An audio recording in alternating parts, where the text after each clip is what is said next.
Hello and welcome everyone, and thank you for joining this breakout room where we'll discuss about research in engineering. And joining us today, we have two fantastic guests who will help us understand about research in engineering. They'll share about their research topic. They'll share about the methods that are used for research, and finally they'll also talk about the main findings and the importance of that research in solving real-world problems. Joining us today, we have Professor Narayanan Kuthirumal, who is the Professor of Physics, and he is currently chairing the Department of Physics and Astronomy at College of Charleston. He is also directing College of Charleston's engineering program. He received his Ph.D. in physics from Banaras Hindu University in India. Before joining College of Charleston in 2004, Professor Narayanan, also popularly known as NK, spent about 3 years at Brown as a postdoctoral associate. Dr. NK's research interests include semiconducting nanomaterials for energy application and composite polymer materials for medical applications.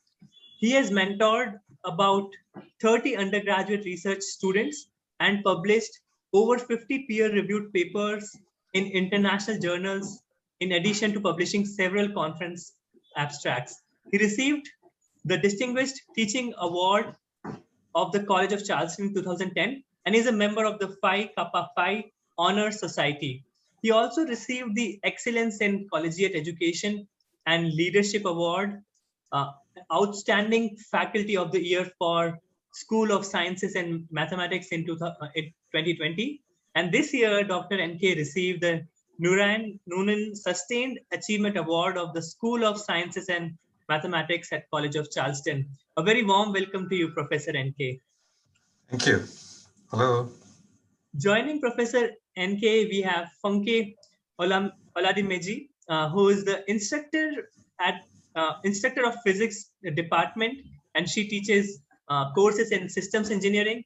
Funke did his bachelor's in Nigeria, and then she did her master's and PhD in systems engineering from Texas Tech University in Texas.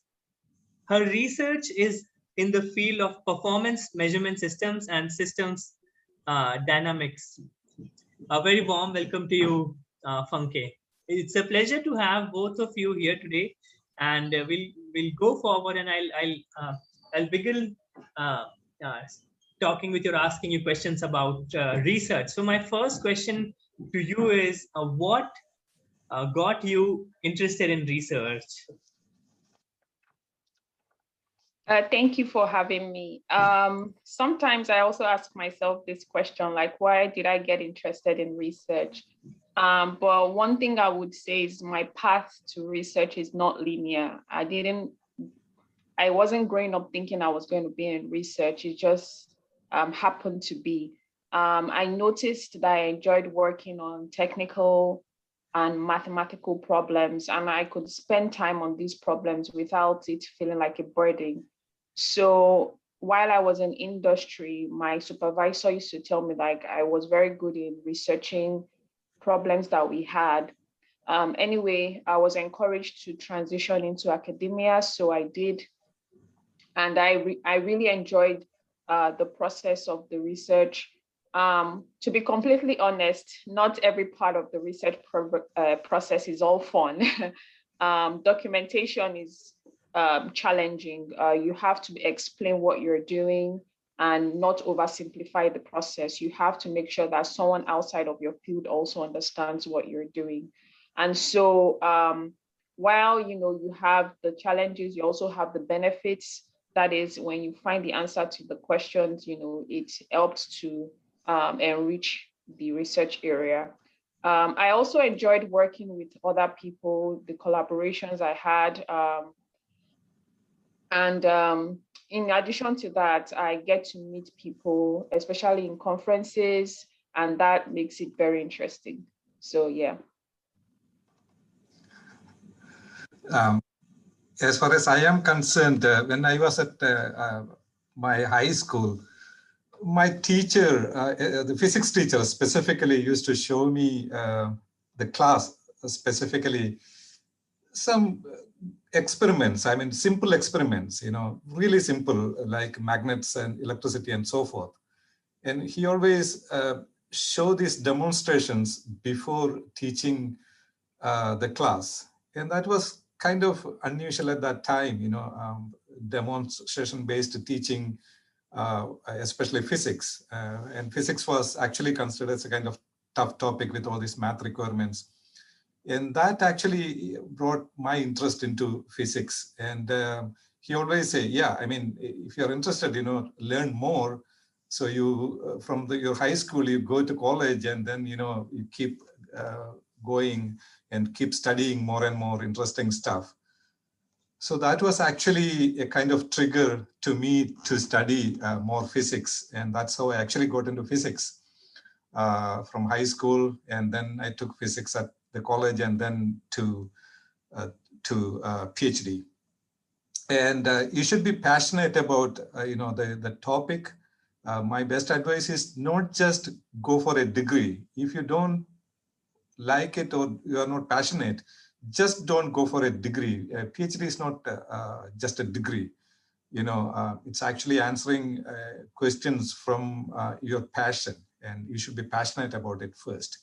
That's what my advice is for younger folks. It's not just a degree. Wonderful. Thank you so much, Professor NK, for that advice.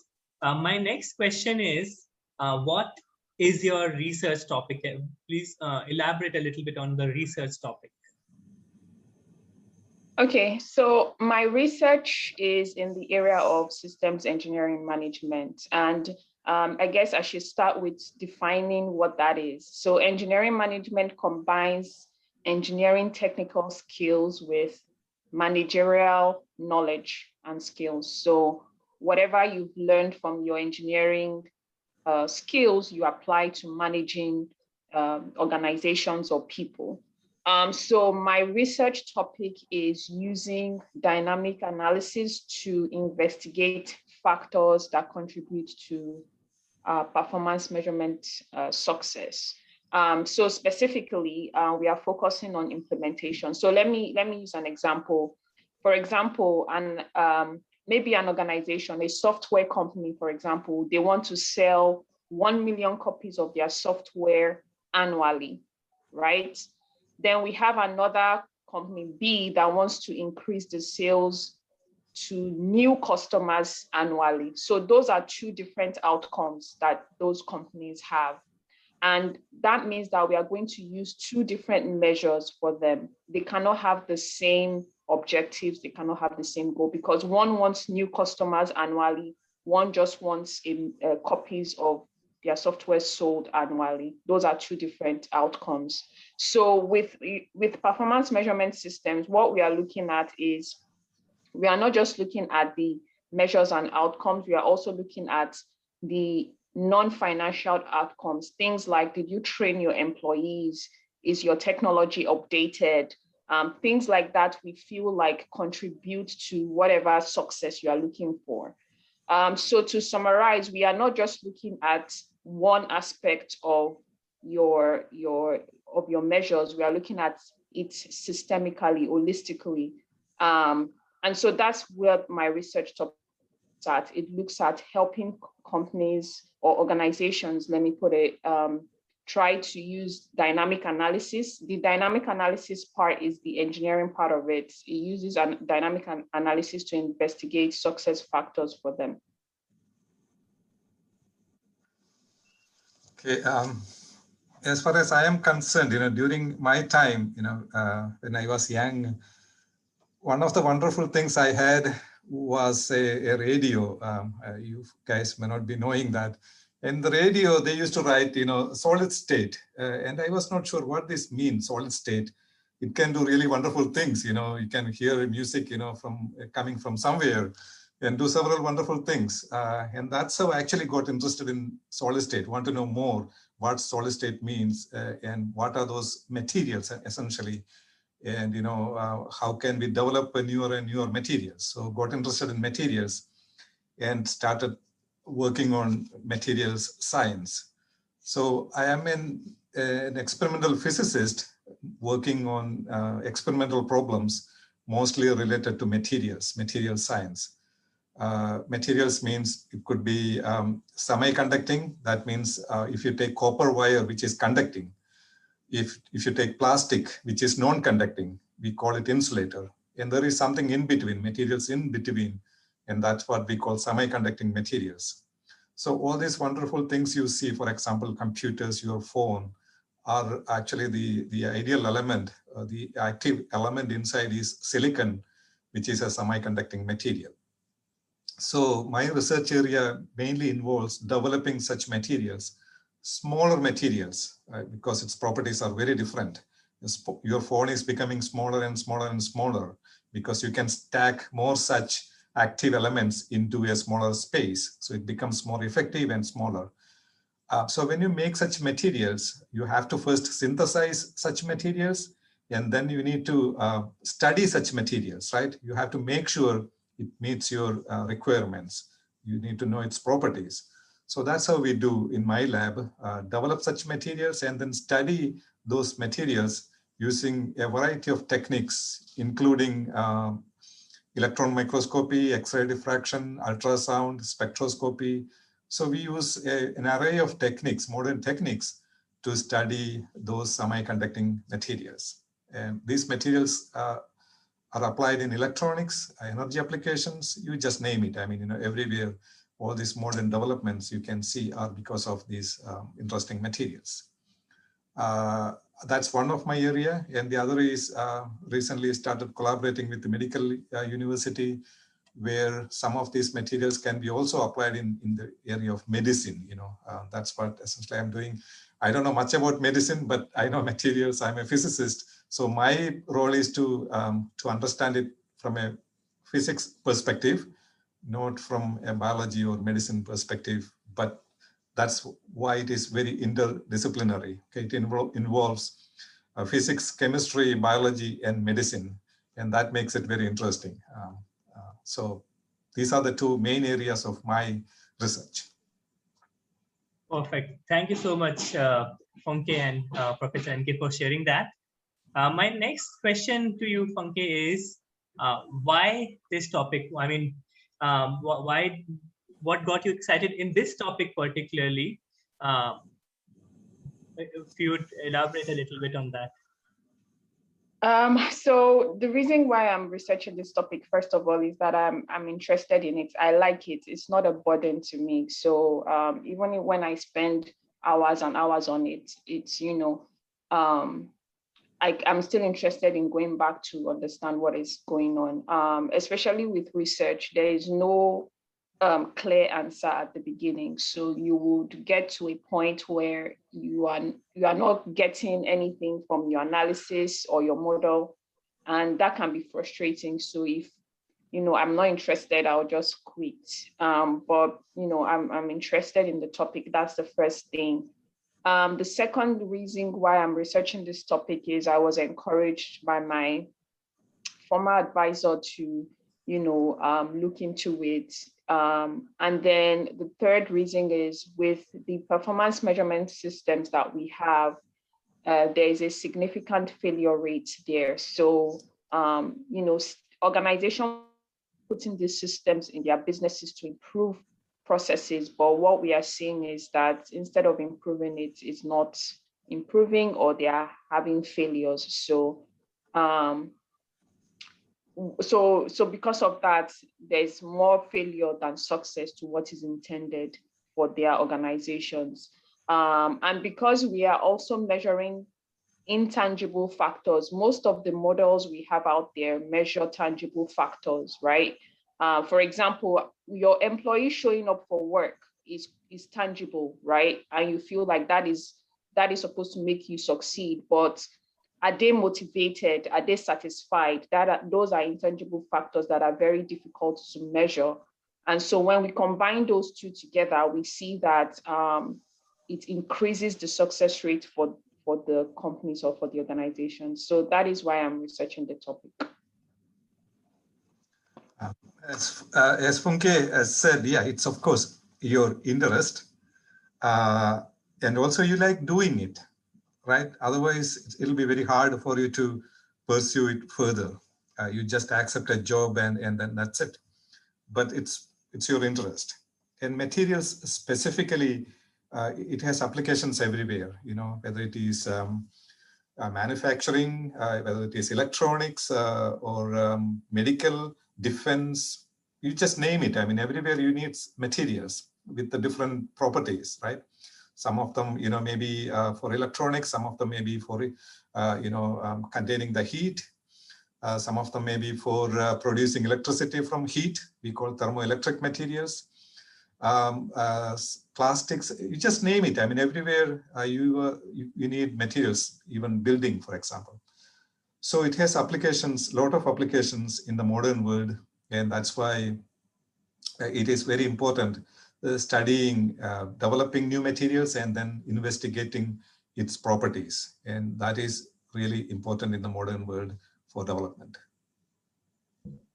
Fantastic.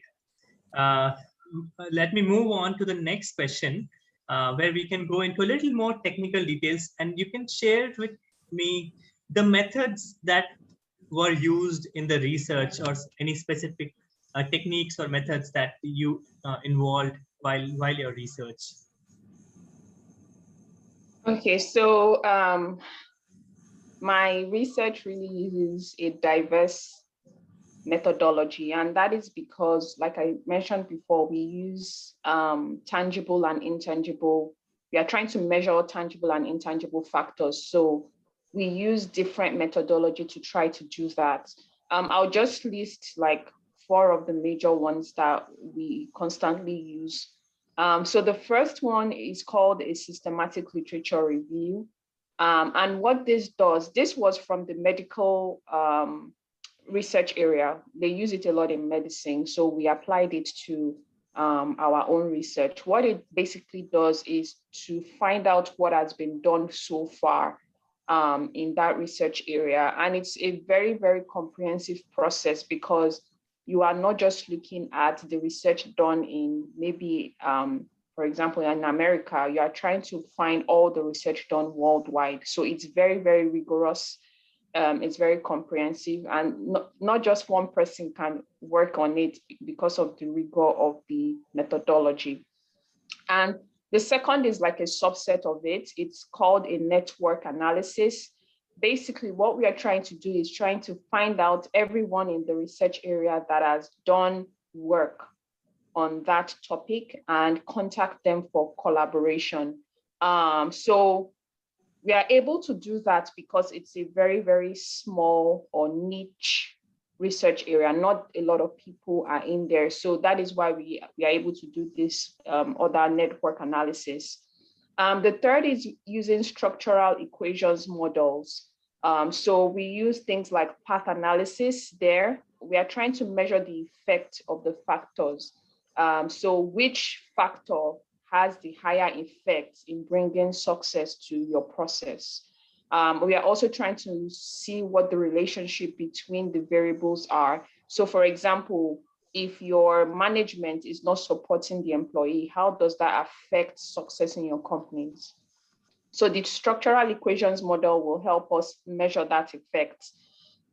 We also have what we call an analytic network process. So this one is for multi-level elements in the structure. So for example, you have individual, you have team, you have organization. How does the differences between those affect your process? So that's what we call multi-level. Different levels in an organization, and we're trying to see how the effect is affecting either individual or team or the organization as a whole. Then the final one, which is another major one that we use, is called a system dynamics model. Because it's a very complex system, you are measuring, like I said, intangible and tangible factors. You need something that shows the dynamics of the process. So you are going to show the feedback loop on that. You are going to show the relationships, and you're going to show the time delay factors. So for example, if you don't train your employees, right, how long will it be before it start affecting your organization, things like that. So yeah, so those are just some of the methodologies we use. We also use expert studies. So basically, if you go back, the network analysis we just discussed, we call those experts together and we conduct studies on how we can improve the system. So yeah, those are the major ones that we have used so far. There are others, but these make up the major ones. Just to add from my side, we use several techniques to synthesize materials. There are tons of them. And then once we get it, we actually use an array of techniques, as I mentioned, and one of them is we need to see, we use the atomic force microscope, and then the scanning electron microscope. It's like an optical microscope, but we can see even smaller things to the nanometer scales. We want to see it, because when we go smaller, we don't see it. Think about it, dust particles, how we can see dust particles, but how difficult it is to control it. So think about certain materials like nanometer, 1 billionth of a meter, that's the size of these particles. You don't see it. So you need to see it and then control it and then develop it. So electron microscopy is one of the techniques we use to see smaller stuff. And then there is also X-rays, just like medical X-rays. You want to see something, you have an object, you don't know what exactly is inside. So you want to see the inside structure. So we use X-rays. Medical X-rays are soft. Here it is hard, a little bit more powerful X-rays. That is also to see we call the crystal, how well the atoms are actually ordered in the material, and that's what it is. And also we use what we call the spectral techniques, use light to study these materials, different wavelengths. It could be UV light, it could be visible light or infrared light. And also ultrasound techniques, just like medical ultrasound, we can see what's inside your body. We use a bit more powerful ultrasound to see, that penetrates the material, like steel, for example, and see what's actually inside. When you make an airplane wing, you need to know how good it is. So you want to see inside, you cannot break it, right? And that's what we call non-destructive testing. So use ultrasound.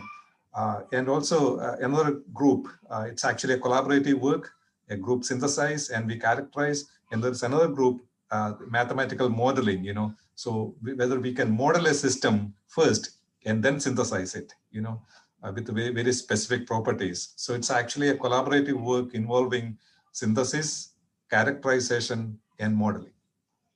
In simple terms, a lot of to explain, which I think will be hard to understand for people.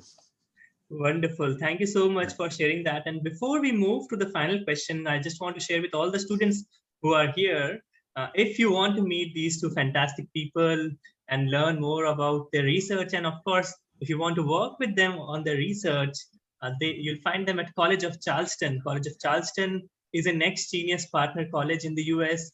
You have a chance to winning a scholarship at College of Charleston when you apply to the Next Genius Scholarship Program and meet Professor NK and Funke. With that, we're coming to the final question, and that question is the relevance of this research in solving real world problems. So what are some of the findings that you have at this moment, and how do you see this translating into the real world challenges or the real world problems that we want to solve? Okay, so I guess let me give a bit of background first. So in what we noticed first is in all these processes that organizations set up, they invest a lot of dollars into those processes. And so if they are having a high failure rate, that means they are basically not getting return on investment, which is very important for every organization. The main goal of every organization is to make profits. And if they are investing these dollars and not making profits, then they are basically not going to invest in it anymore. So that's one of our main findings. And we also found out that this is a relatively new area of research. It's not fully developed like most research areas are. And so we don't have a lot of experts in this area. Another main finding was that, it's a dynamic system. Most of the models and most of the systems we have in place are very static. And so we found out that this is very dynamic and complex. And so the importance of solving it in real world problems is obviously they will be able to save investment, they will be able to find return on investment. The managers can make more informed decisions that benefit the organizations. We see better communications between the levels of management. We see increased productivity and efficiency from the employees. And the most important thing is that we are advancing the research in this area, and it's becoming more known. I just mentioned, the importance of materials, make stronger materials, more flexible materials for medical applications, implants, for example, making next generation implants for patients, electronics. Your phone in the future may be something like a sheet of paper where you can bend it and put it in your pocket. And you can already see, painting electronics on your nail and things like that. And that happens because of, the development in modern materials, okay? And also in the future, it's already started making what we call nano bots or smaller robots, which can actually maybe at some point put into your body to do work. And we can actually control it from outside. That could be a possibility. Now it's kind of sci-fi novel, but that could be a possibility in the future. You can clearly see the development. Once upon a time, what we see nowadays, even if your phone was actually a sci-fi stuff, right? But now it's a reality. So like that, you never know the human potential. So that's what it is. From my side, the other importance is to apply these materials for cancer treatment. Whether we can use these materials for treating cancer, like some of these nanomaterials, it's already in use for treatment. So the main importance is in the development of electronic gadgets. You can already see the development, and also in medicine specifically, like developing more sophisticated implants and techniques to treat disease. And students know, what's going on in this area already. Wonderful. Thank you so much, Funke and Professor NK. It was fantastic to learn more about your research and to see how important it is to do research. We learned about the methodologies that you use in research, and thank you for sharing how it translates into the real world. Before we close the session, any final word of advice from you to the high school students who are prospective researchers, who are someone who want to learn more about research, and they don't know, but now after this, I'm sure they will have a better idea. So what would you like to say to them? So I think we've said this over and over again, but the first thing is interest. Make sure that you are not doing it because you think you should, but because you want to. Because like I mentioned before, research process is not linear. There's no clear answer at the beginning. So you may get frustrated and you don't want to quit in the middle. And I guess the other advice is related to it. You shouldn't give up on your dreams. I'm sure it's been said over and over again, but don't give up on anything you want to do. If you really think that this is where you want to be, then just go for it. There are resources that are there to help you. There are people there to help you along the way, and you will find out that it's a very, very cool thing to do research. So that's it. Yeah, I agree with Funke 100%. Since actually I'm from India, my best advice is, of course, I mean, a lot of things to study, a lot of topics to study, exams, but just don't memorize all these. You try to understand the material. That's more important. Then only you can develop your interest. If you just, memorize and move on and write exams, that is not really helping. I mean, of course, you need it for the tests and scores, grades. But if you like something, think about it and ask questions yourself. Research actually comes from within you. You get, maybe some trigger from somewhere, but mostly it is from you. So if you like a topic, if it is mathematics, physics, or whatever, engineering, then go towards it and start asking questions. So just don't memorize. Whenever you learn, try to understand it. Why this is the case, why is it in this way? Start questioning yourself, your knowledge, and that is more important if you really like to be a scientist. And that is very important, that you need to actually develop that sort of learning style, and think about what you learn and start asking questions. More important. And also you need to think about your future career. Okay. And mostly sometimes people, okay, I completed my BS, I completed my MS, okay, now I have nothing to do, let's go for a PhD. Should not be like that. PhD is very different. If you are looking for a job, BS is enough, I think, most cases. Engineering specifically, or masters, that's fine. But PhD, again, 5 years or even more, some cases. So think about it, whether you are really interested, then only you go for it. Okay. For a job, you don't need it. I mean, most of the jobs, a BS or an MS is enough. You don't need a PhD. If you like a university professor position or a research and development position, right. But that interest, of course, you have to develop in advance. Don't just, okay, I have nothing to do, let's go and do for a PhD. No, that should not be the case. So you should develop that sort of interest and then go for it. And here at the College of Charleston, we do research with undergraduate students. They publish papers just like PhD students, okay? And that is our strength here at the college. So we work with them, they publish papers. So when they complete their BS degree, they know very well what research is and how research is done. So they're well prepared to get into the next level. So you get such an experience when you come to the college, College of Charleston specifically. Fantastic. That's wonderful. That's great advice from both of you. I really enjoyed listening that. And with that, we are coming to the end of this portion of the session. Thank you so much, Professor NK and Funke, for presenting and for sharing your research with all of us.